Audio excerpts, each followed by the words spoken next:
Assalamualaikum warahmatullahi wabarakatuh. Waalaikumsalam warahmatullahi wabarakatuh. Bismillahirrahmanirrahim. Alhamdulillahi rabbil alamin. Wassalatu wassalamu ala ashrafil mursalin, imamil muttaqin, sayyidil ghurril muhajjalin, wa ala alihi wa ashabihil mujahidin at-tahirin, amma ba'du. Saudara-saudara kaum muslimin rahimakumullah. Satu hari ketika seorang ulama besar bernama Al-Imam Al-Faqih Abu Lais tengah berjalan-jalan di dekat kota Basrah, berkelumpullah sekelompok orang di dekat beliau.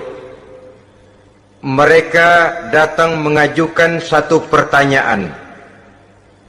Imam, kami ingin bertanya. Di dalam Al-Quran itu Allah Subhanahu wa ta'ala menjelaskan, Ud'uni astajib lakum. Berdoalah kepadaku, aku akan jawab doamu. Mintalah kepadaku, aku kabulkan permintaanmu. Itu dan begitu janji Allah di dalam Al-Quran. Kami, kata orang-orang tadi, sudah lama berdoa kepada Allah. Tapi kenapa sampai sekarang doa kami ini belum dikabulkan? Katanya, Ud'uni astajib lakum.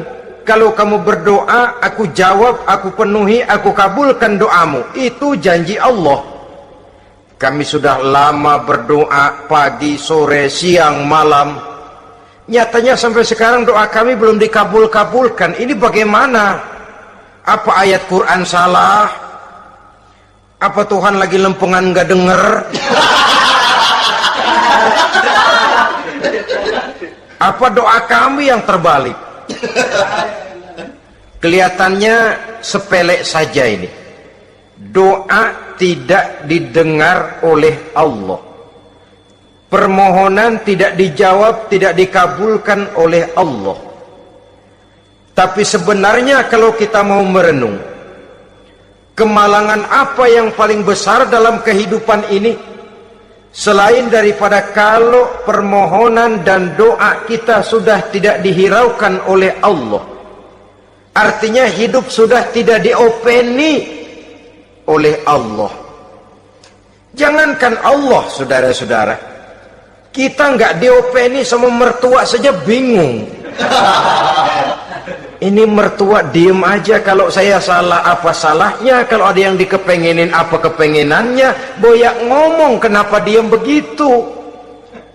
Ini tidak diopeni oleh Allah. Kemalangan apa yang lebih malang selain daripada kalau doa sudah tidak didengar oleh Allah. Itu sudah kemalangan yang paling malang, lebih malang dari kota Malang saya kira.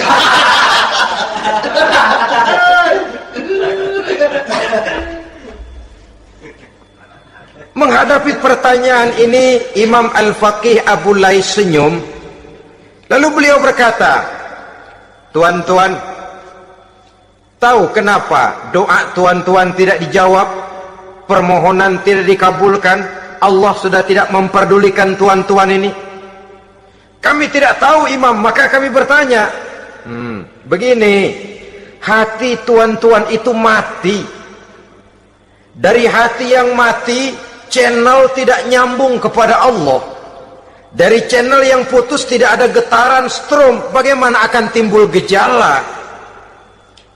Hatimu mati, jadi pantas kalau doa tidak dikabulkan, permohonan tidak dipenuhi, doa tidak terjawab, hatimu mati. Saudara-saudara kaum muslimin, dari hati yang mati ini, getaran tidak akan sampai ke hadratullah azza wa jalla. Nah, ini juga satu penyakit yang kita sangat khawatirkan, yaitu apabila hati kita sudah mati selagi jasad masih hidup. Artinya, jadilah kita bangkai berjalan di hadapan Allah Subhanahu wa ta'ala. Sementara kita sangat disibukkan dengan menggali berbagai macam jenis obat penangkal penyakit zahir, dan kita kurang perhatian untuk mencari obat penangkal penyakit batin yang kalau diserang penyakitnya menghancurkan kehidupan abadi di akhirat nanti.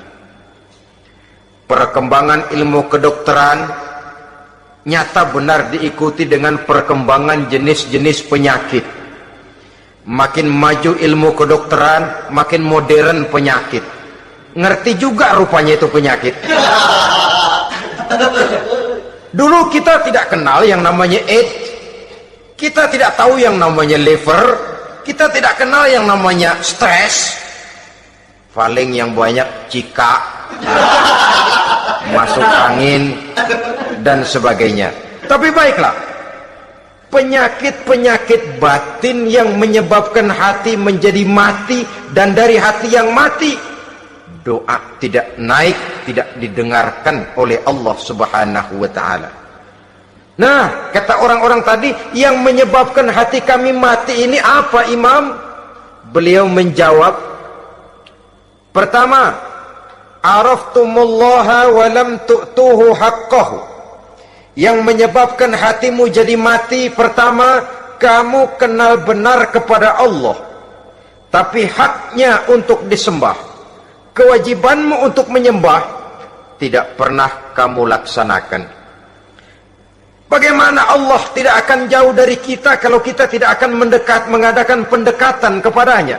Dan pendekatan kepada Allah hanya bisa kita tempuh melalui jalur kegiatan ritual ibadah. Allah akan terlalu jauh apabila kita hanya membicarakannya lewat filsafat dan renungan yang mendalam. Tapi Allah akan dekat dan terasa hadir dalam hidup apabila kita dekati ia dengan pelaksanaan ibadah kepadanya. Kamu kenal Allah, tapi hakmu untuk menyembah, kewajibanmu untuk menyembah, haknya untuk disembah, tidak pernah kamu laksanakan. Kalau soal Allah, kita kenal bukan main. Bahkan tidak hanya kita mengajarkan kenal juga kepada anak-anak kita. Kalau ditanya siapa pencipta matahari, bulan dan bintang, Allah. Siapa pencipta lautan, gunung, hutan belantara dan sungai-sungai, Allah. Siapa pencipta bumi, matahari dan sebagainya, Allah. Sembahyang apa enggak? Bagaimana nanti?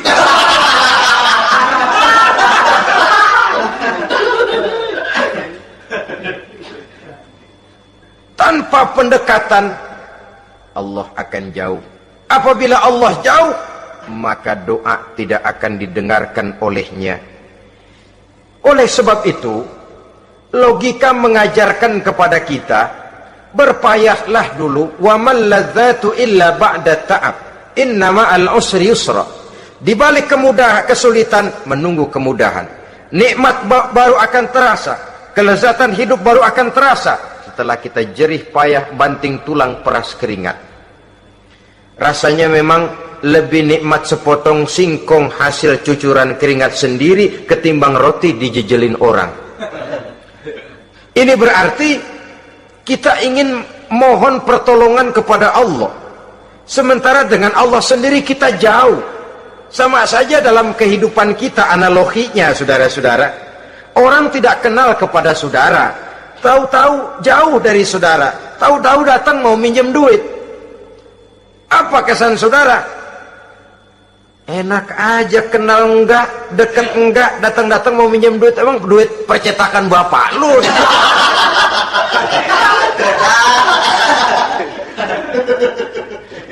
Sedangkan yang kita kenal, sedangkan yang kita bertemu tiap hari, sedangkan yang sering datang ke tempat kita, kalau satu saat dia pinjam duit, toh kita kadang-kadang masih mikir.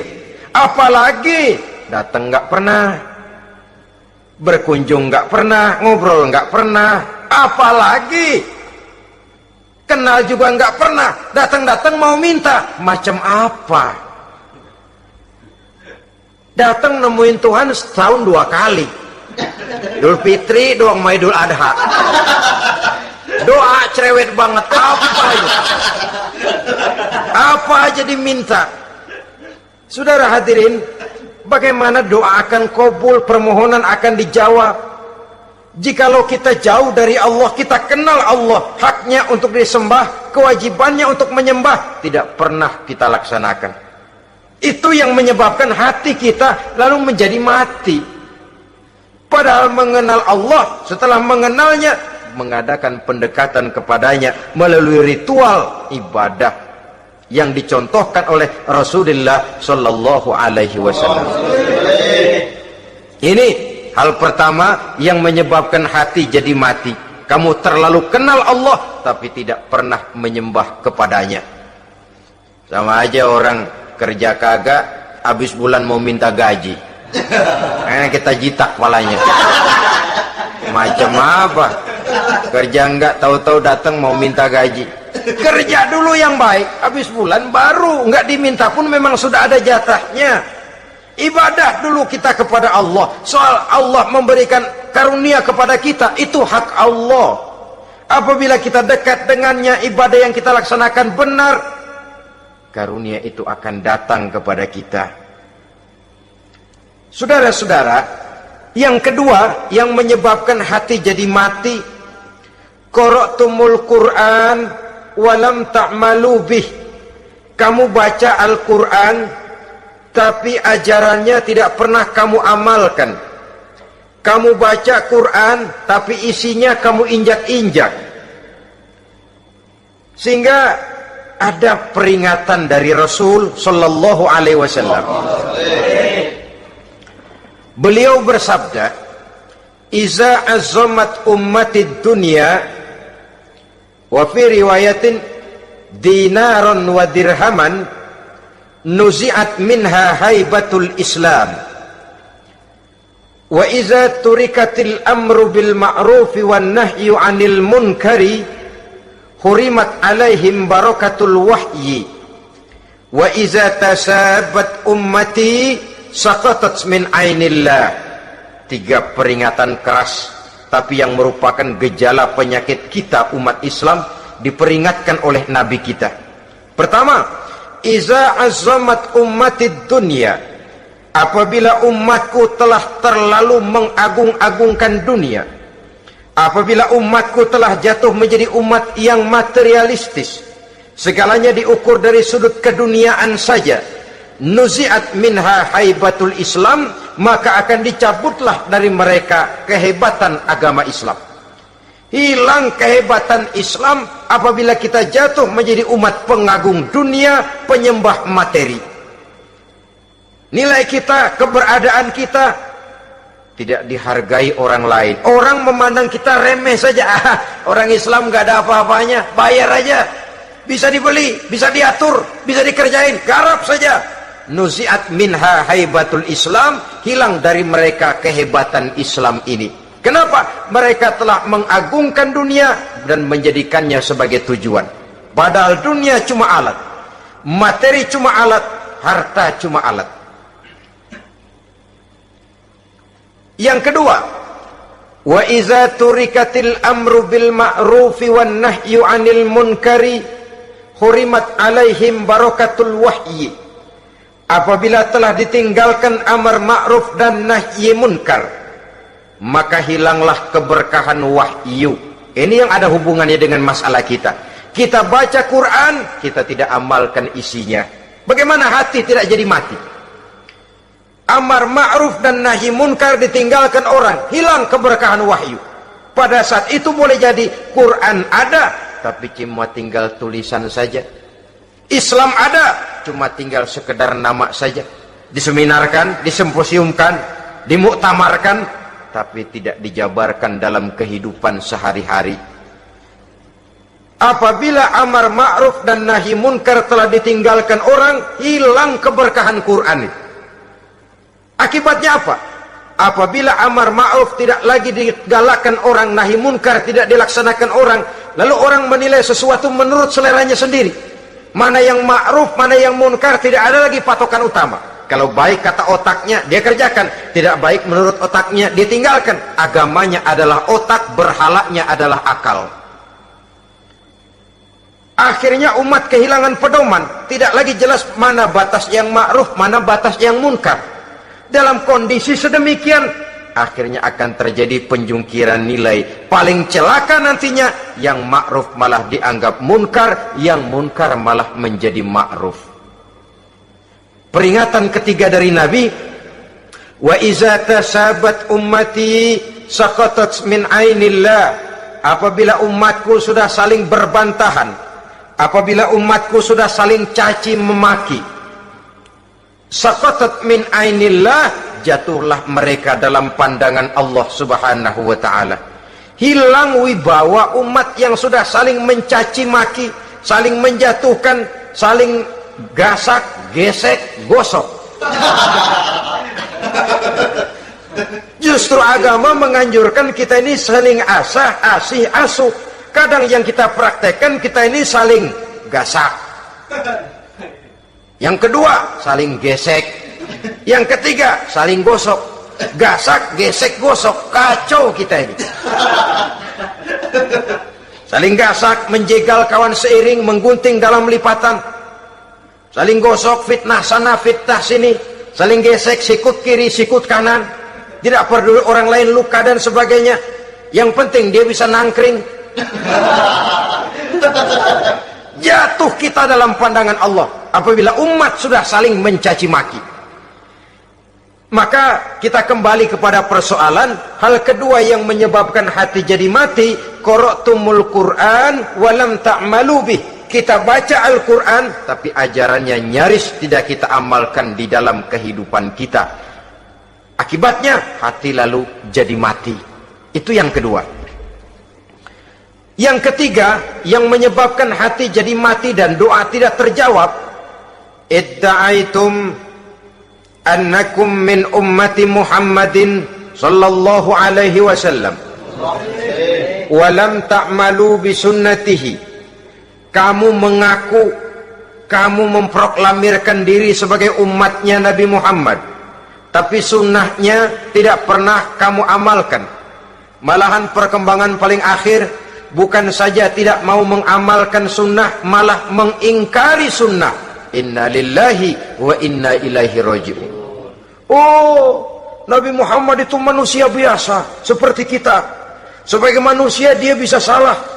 Dan ternyata hadis banyak yang palsu. Yang otentik cuma Quran. Selebihnya adalah sejarah. Tidak ada itu sunnah. Langsung saja kepada Quran. Oh, hadis itu bukan sumber hukum. Oh, tidak perlu mengamalkan sunnah. Saudara-saudara kaum muslimin, mengaku kita umat Nabi, tapi sunnahnya kita campakkan, tidak kita amalkan. Setelah tidak kita amalkan, kita campakkan. Setelah kita campakkan, kita ingkari pula. Inna lillahi wa inna ilaihi raji'un. Bagaimana hati tidak jadi mati? Kalau siang malam kita memproklamirkan diri sebagai umat Nabi Muhammad, sementara sunnahnya kita campakkan, kita abaikan, dan kita ingkari dia, sunnah itu. Padahal jikalau sekarang kita mengenal Islam, jikalau kita sekarang ngerti halal haram, tahu hak batil, bisa memilah dan memilih antara yang ma'ruf dengan yang munkar, itu utamanya adalah karena jasa Nabi Muhammad SAW, yang dari generasi ke generasi dilanjutkan oleh para sahabat, oleh tabi'in, oleh tabi'it tabi'in, terus oleh para ulama-ulama sampai kepada kita sekarang ini. Walaupun beliau hanya berfungsi sebagai penyampai, tapi kepribadiannya dijadikan model oleh Allah Subhanahu wa ta'ala di dalam kita melaksanakan kehidupan beragama. Bahwa beliau manusia seperti kita, memang dalam arti unsur biologisnya ya manusia, punya darah, punya daging, punya hati, punya perasaan, bisa sedih, bisa gembira. Tetapi beliau itu termasuk basyarun la kal basyar, manusia yang tidak seperti manusia pada umumnya, punya spesifik. Dan itu wajar sebagai seorang Rasul pilihan Allah, apalagi merupakan Rasul pilihan dari sekian puluh pilihan. Bahwa Jamrud itu batu memang, tapi nilainya kan berbeda dengan batu kolar.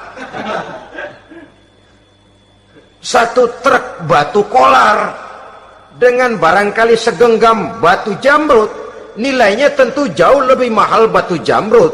Kalau soal batunya, sama batunya, tapi nilainya berbeda karena esensinya berbeda. Kita manusia, Nabi Muhammad juga manusia, sama manusianya memang, tapi kualitasnya, nilainya tentu jauh panggang daripada api. Itu sebabnya Allah menjadikan beliau sebagai model. Laqad kana lakum fi rasulillahi uswatun hasanah. Di dalam diri Rasul itu terdapat contoh teladan yang sangat baik bagi kita. Oleh karenanya, pada pertemuan kali ini, apabila kita konsekuen mengaku umat Nabi Muhammad, marilah konsekuen juga menegakkan sunnahnya. 3. Yang keempat, yang menyebabkan hati jadi mati dan doa tidak terjawab, akaltum ni'mata rabbikum walam tashkurulah. Tiap hari kamu makan nikmat Tuhanmu, tapi kamu tidak pernah mau bersyukur kepadanya, kepada Allah subhanahu wa ta'ala. Nikmat Tuhan kita doyan banget, tidak pernah sehari dan sesaat pun terlepas diri dan hidup ini dari nikmat-nikmat yang diberikan Allah. Sejak kita bangun tidur sampai tidur kembali, bahkan tidur itu sendiri, di pasar, di sawah, di kantor, dimanapun kita berada, nggak pernah nikmat Allah berhenti. Hidup kita dalam alam diberikan segala fasilitas untuk menunjang kehidupan. Nggak pernah Allah pasang pajak matahari, nggak pernah Allah pasang pajak gas udara. Nikmat-nikmat yang banyak itu tiap hari kita kecap, tiap hari kita nikmati, tapi kita tidak pandai bersyukur. Padahal Allah memberikan peringatan keras dalam hadis qudsinya, man lam yashkur ala na'mai walam yasbir ala balai falyakhruj min tahti samai wal yatlub rabban siwaya. Siapa yang tidak mau bersyukur terhadap nikmat yang aku berikan kepadanya dan tidak mau bersabar terhadap ujian yang aku berikan kepadanya, silahkan keluar saja dari kolong langit ini dan cari Tuhan selain aku.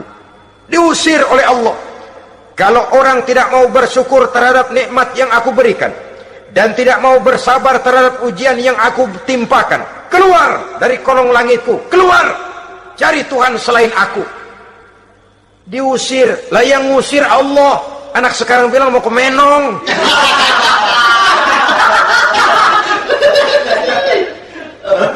Kalau diusir kita dari Jakarta, masih bisa pindah ke Bandung. Diusir kita dari Bandung, bisa pindah ke Jogja, Solo. Diusir kita dari Indonesia, bisa pindah ke Singapura, Malaysia.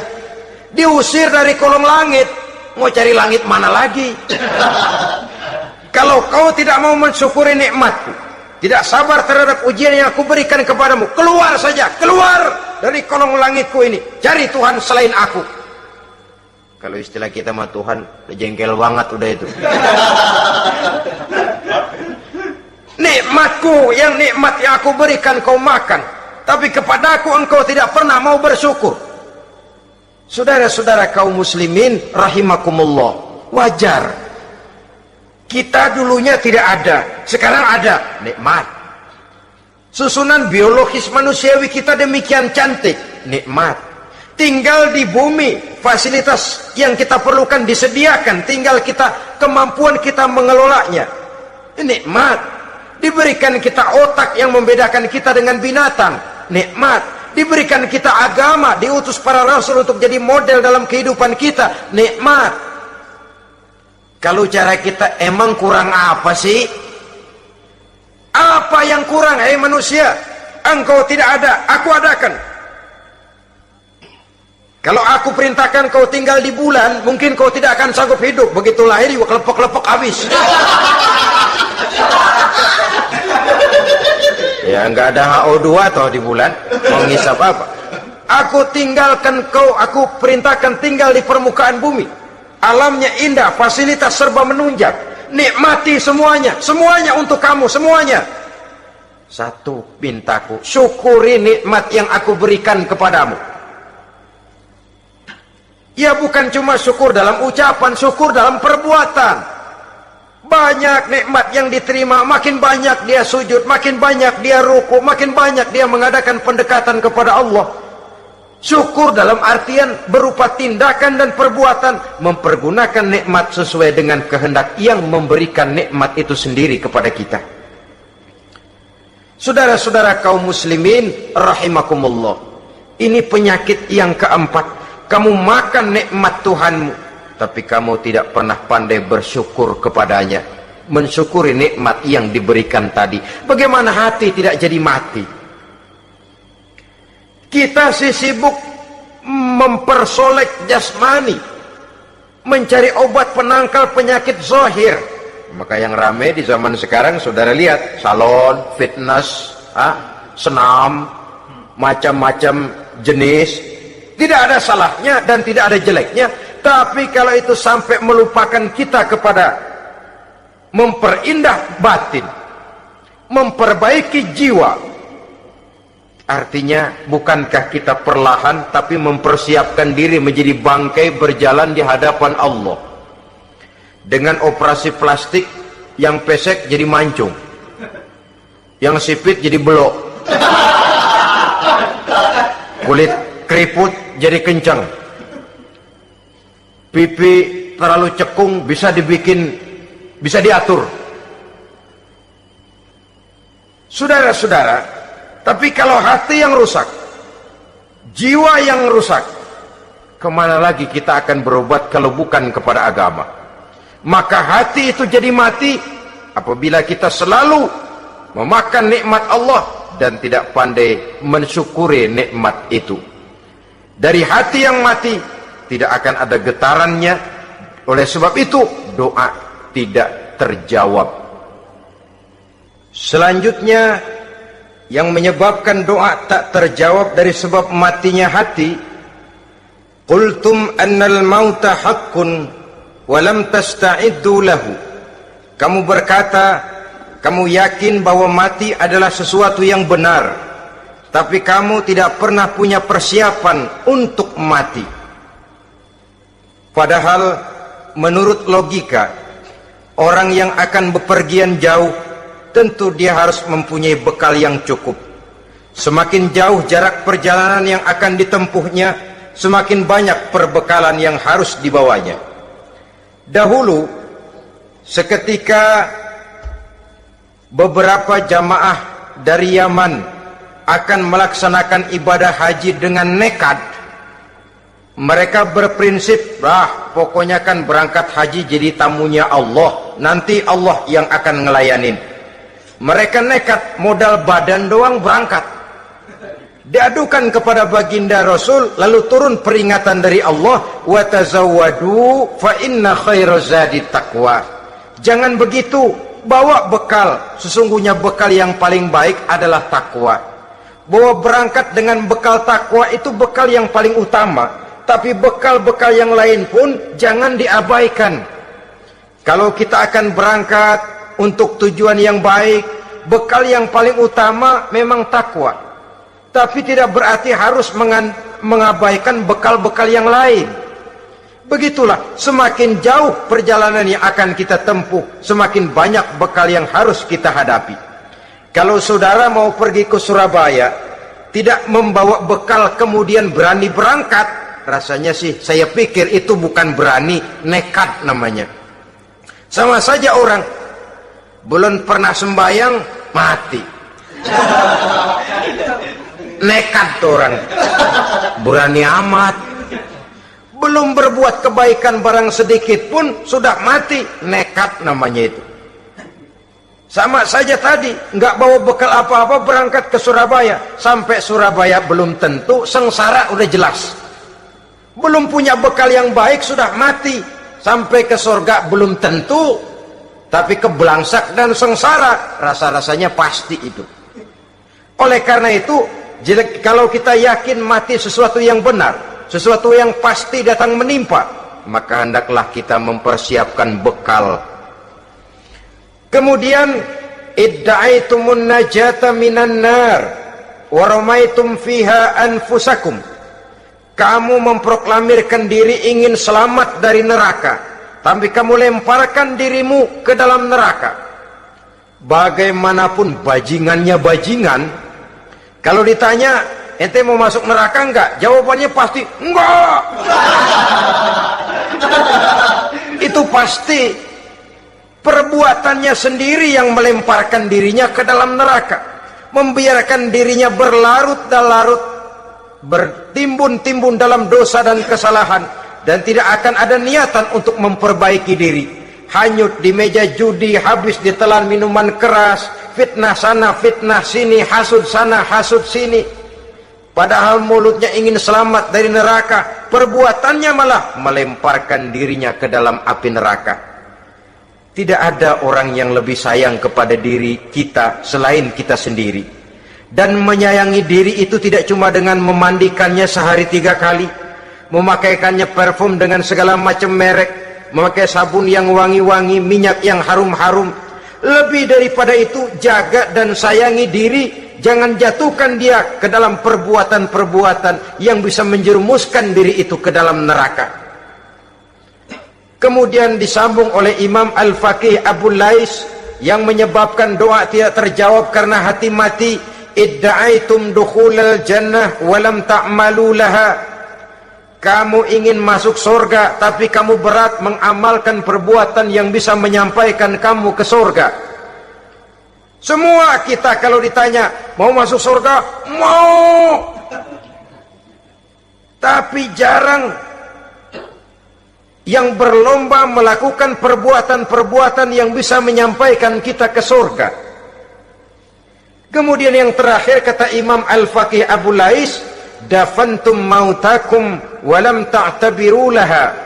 Kamu menguburkan orang yang mati di antara kamu, tapi kamu tidak bisa mengambil iktibar, tidak bisa mengambil pelajaran dari mayit yang jenazah yang kau kuburkan itu.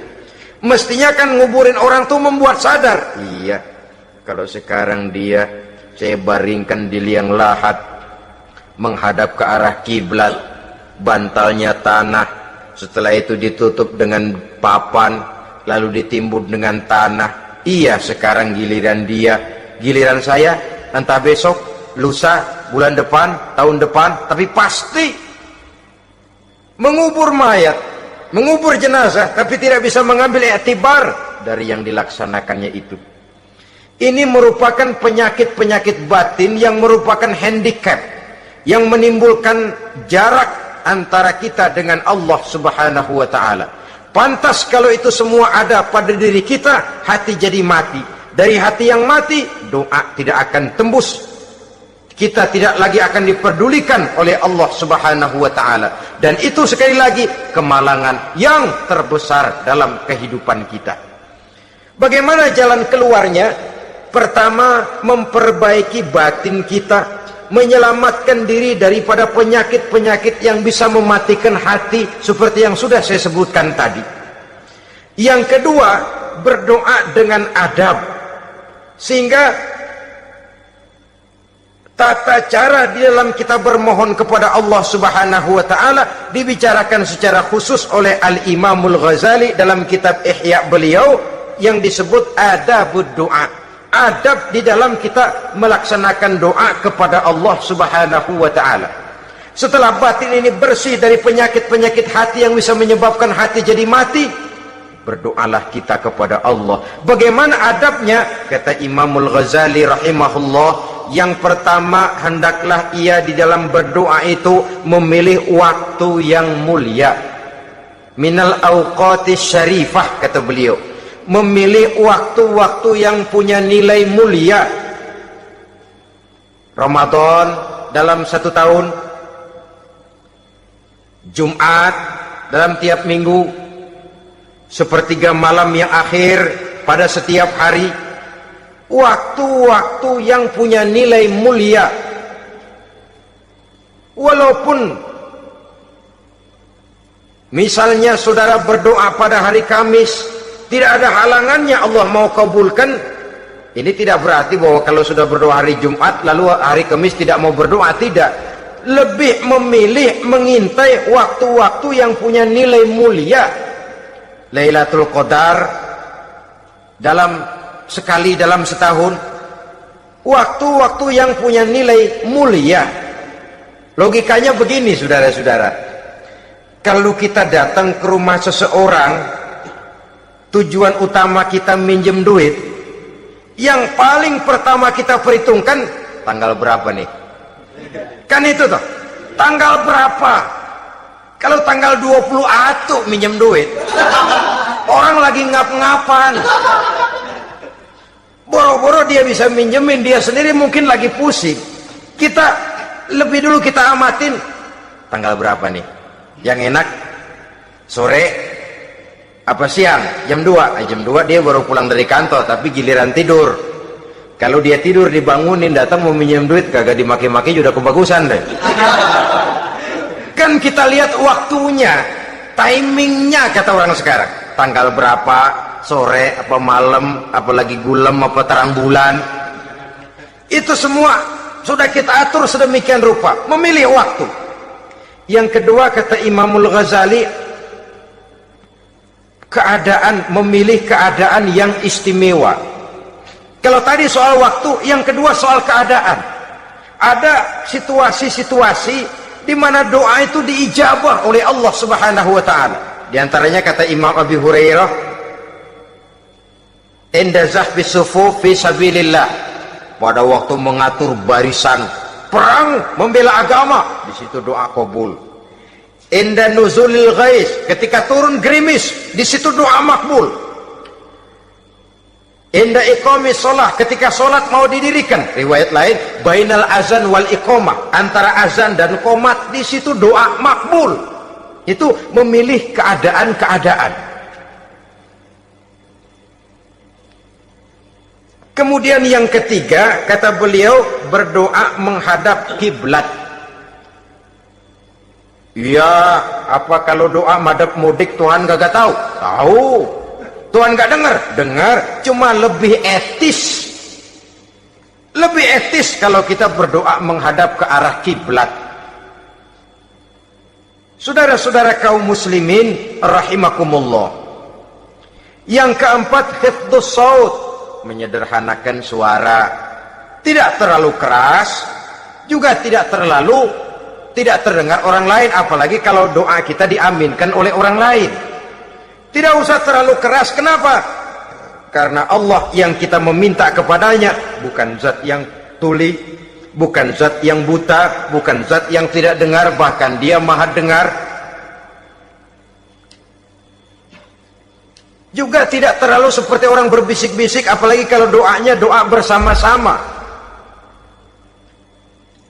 Tapi kadang-kadang terdorong oleh husnuzon dari para makmum saja. Tidak peduli apa yang dibaca oleh imam, yang kedengaran cuma amin aja gerengan. Amin, amin, amin, amin, amin, amin.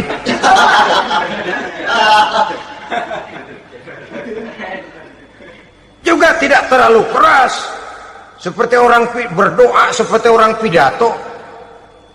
Saudara-saudara kaum muslimin rahimakumullah. Yang kelima, alla yatakallafa saja fid doa. Dalam berdoa, kalau istilah kita, jangan nyelongcong. Sajak ini menunjukkan sikap berani kepada Allah. Misalnya ada orang berdoa, ya Allah ampunilah saya kalau engkau mau. Kalau Allah mau. Kasihanilah saya ya Allah kalau engkau mau. Itu doa orang songong. Atau sama saja, ya Allah berilah saya rezeki dikit aja. Emang kenapa pakai begitu?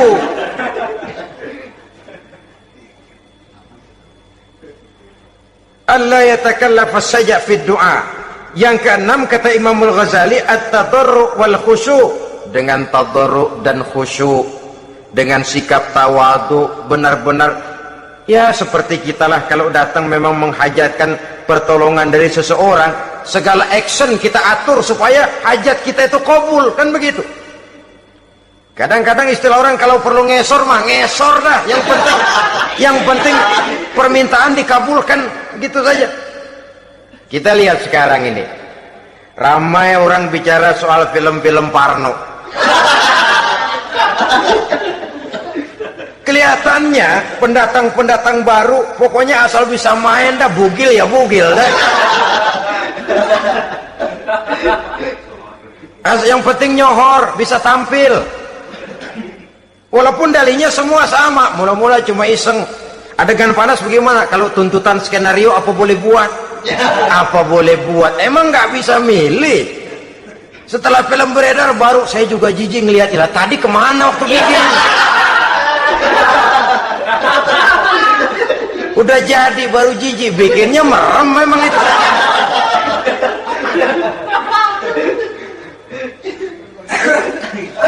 Tapi ada satu analogi, asal bisa main, asal bisa tampil di layar, apa saja jadi taruhan sudah. Bugil ya bugil dah, nggak soal dah, pokoknya bisa main, tampil, nyohor, masuk koran.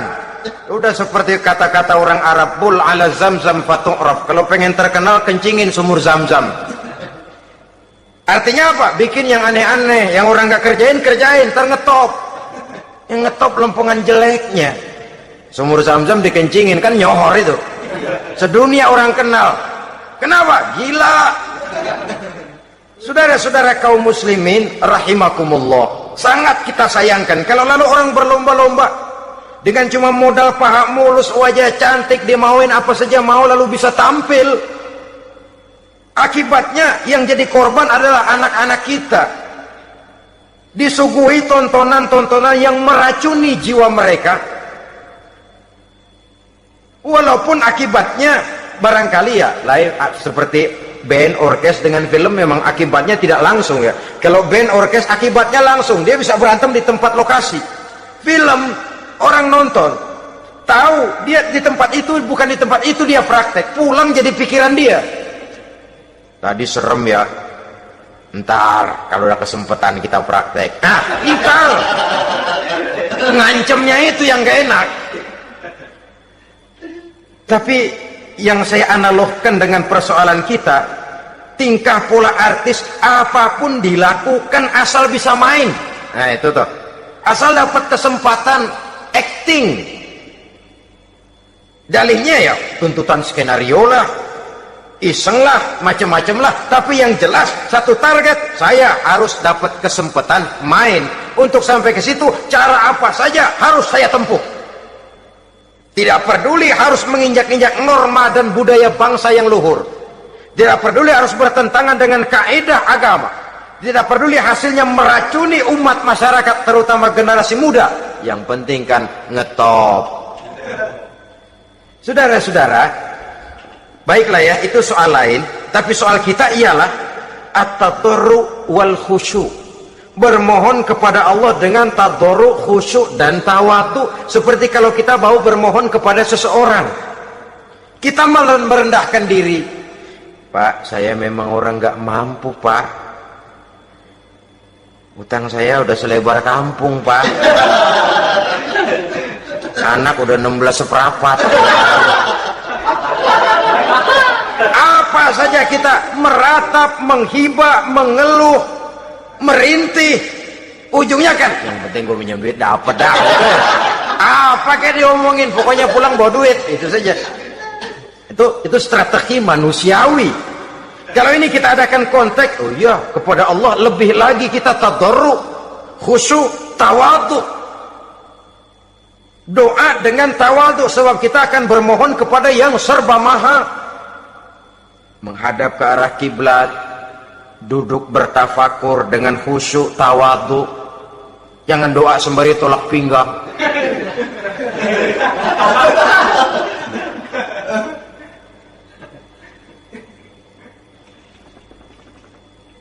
Yang ketujuh, kata Imamul Ghazali, ayyujzimad du'a wa yuqina bil ijabah. Hendaknya dia menjazamkan doanya itu dan yakin bahwa doanya akan dikabulkan oleh Allah.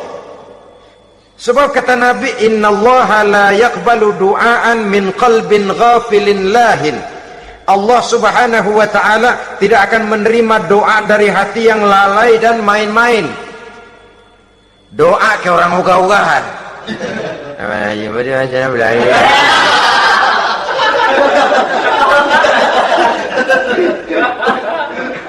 Kali malaikat nyongok dong, lu minta apa lu?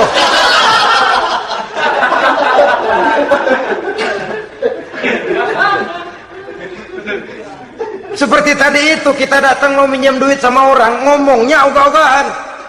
Minjem duit dikasih syukur, enggak ya udah. Ya enggak lah, enggak dikasih sudah. Kenapa? Mintanya begitu. Enggak serius dan enggak yakin bahwa doanya akan dikabulkan. Kalau kita sudah punya keyakinan, jangan-jangan doa saya enggak diterima Allah. Enggak. Ana, kata Allah, ana inda zanni abdi bi. Aku sih bagaimana menurut sangka hambaku kepadaku saja. Kalau sangkanya baik, aku baik. Kalau sangkanya doanya dikabulkan, aku kabulkan. So itu doa harus dengan pasti dan harus dengan yakin doa itu akan dikabulkan dan meluruskan harapan, membenarkan cita-cita, meluruskan maksud apabila doa itu dikabulkan oleh Allah Subhanahu wa taala. Saudara-saudara, oleh karenanya jangan doa setengah hati. Jangan berdoa sambil main-main. Apalagi menghadap kiblat dengan dua tangan terangkat sebagaimana dicontohkan oleh Rasulullah sallallahu alaihi wasallam. Bahwa berdoa tanpa mengangkat kedua tangan pun Allah tahu, Allah dengar, tapi kelihatannya kurang serius. Seolah-olah terserah dah Tuhan, mau dikasih ya kasih, enggak ya udah. Seolah-olah kita tidak serius dalam berdoa. Kemudian yang berikutnya kata Imamul Ghazali, ayyaftataha du'a bi dzikrillah fala yabda'u bi su'al. Hendaknya dia mulai berdoa itu dengan menyebut nama Allah, berzikir kepada Allah, fala yabda'u bi su'al, jangan langsung memulai dengan permintaan.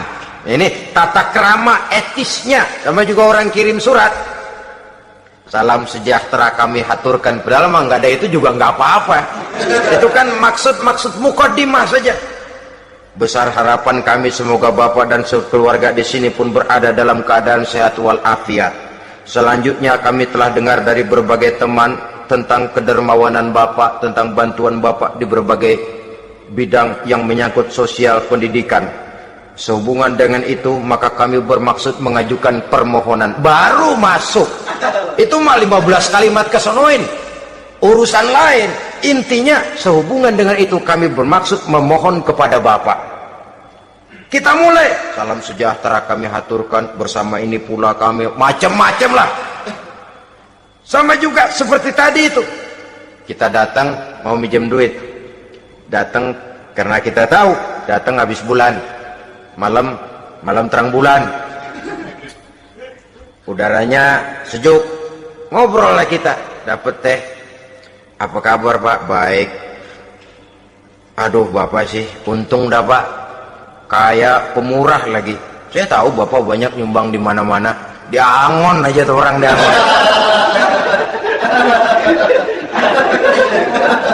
Kira-kira udah mau telap aja baru dikedat. Ngomong-ngomong Pak, nah mulai nih kalau udah ngomong dah tuh mulai, baru masuk. Jadi etisnya berdoa itu dimulai dengan zikrullah. Karena itu umumnya dimulai dengan alhamdulillahirabbil alamin. Kita puji dulu Allah. Alhamdulillahirabbil alamin hamdan yuwafi ni'amahu wa yukafi'u mazidah. Kita puji dulu Allah. Seperti orang tadi lah. Kita puji dulu kebaikannya. Walaupun pada akhirnya kita minjem duitnya. Ya, sebenarnya Allah nggak perlu dipuji toh. Dipuji atau tidak Allah tetap termulia. Ini etis manusia. Allah tidak berharap untuk dipuji oleh manusia.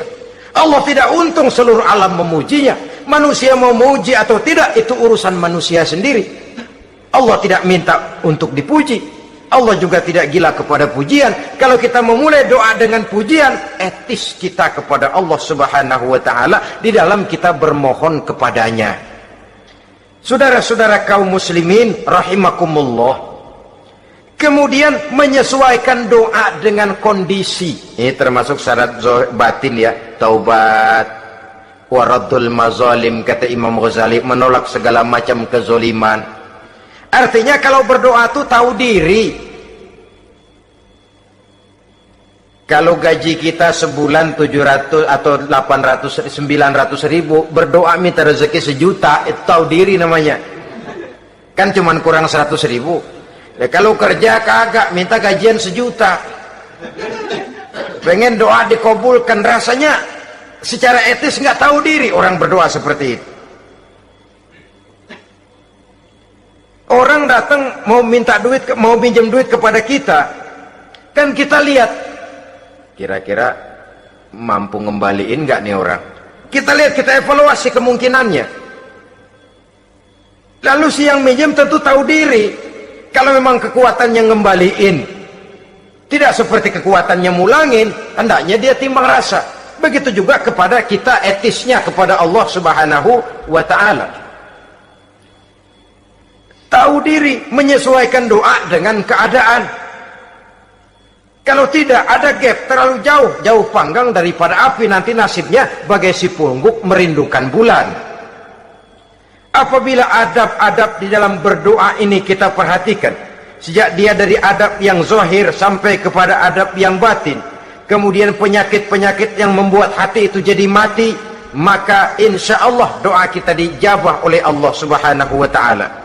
Dalam Al-Baqarah ayat 186, Allah Subhanahu wa ta'ala menjelaskan, wa iza sa'alaka ibadi anni fa inni qarib ujibu da'watad da'i iza da'ani falyastajibu li wal yu'minu bi la'allahum yarshudun. Apabila hambaku bertanya kepadamu Muhammad tentang aku, kata Allah, fa inni qarib, katakan kepadanya, aku dekat sekali dengan mereka. Ujibu da'watad da'i iza da'ani, aku akan jawab, aku kabulkan permohonan orang-orang yang berdoa kepadaku. Falyastajibuli wal yu'minu bi, maka hendaknya mereka juga menjawab panggilanku atas dasar iman kepadaku. La'allahum yarshudun, semoga dengan ini mereka kelak mendapat petunjuk. Saudara-saudara, Al-Baqarah 186 ini dengan nyata menjelaskan kepada kita, Allah akan menjawab doa, mengabulkan permohonan apabila kita falyastajibuli wal yu'minu bi, juga menjawab panggilan Allah atas dasar beriman kepadanya. Logikanya tadi itu, araftumullaha wa lam tu'tuhu haqqahu. Kita tidak pernah mau menjawab panggilan Allah, sementara kita berharap doa kita dijawab oleh Allah. Apa enggak pincang? Apa enggak berat sebelah? Panggilan Allah kita berat memenuhinya, sementara kita sangat berharap agar permohonan kita, seruan kita dikabulkan oleh Allah. Menjawab panggilan Allah atas dasar beriman kepadanya. Kenapa? Ada orang menjawab panggilan bukan berdasarkan iman, tapi karena target lain. Datang sembahyang Jumat paling dulu, target utamanya pulang juga paling dulu nyabet sendal, nyabet sepatu. Menjawabnya iya, tapi tidak karena iman. Jadi apabila kita rajin menjawab panggilan Allah atas dasar beriman kepadanya, maka seruan, permohonan, doa niscaya dikabulkan olehnya. Ini saja, mudah-mudahan ada manfaatnya. Terima kasih atas segala perhatian, mohon maaf atas segala kekurangan. Usikum wa nafsi bitaqwallah. Wassalamualaikum warahmatullahi wabarakatuh. Waalaikumsalam warahmatullahi wabarakatuh.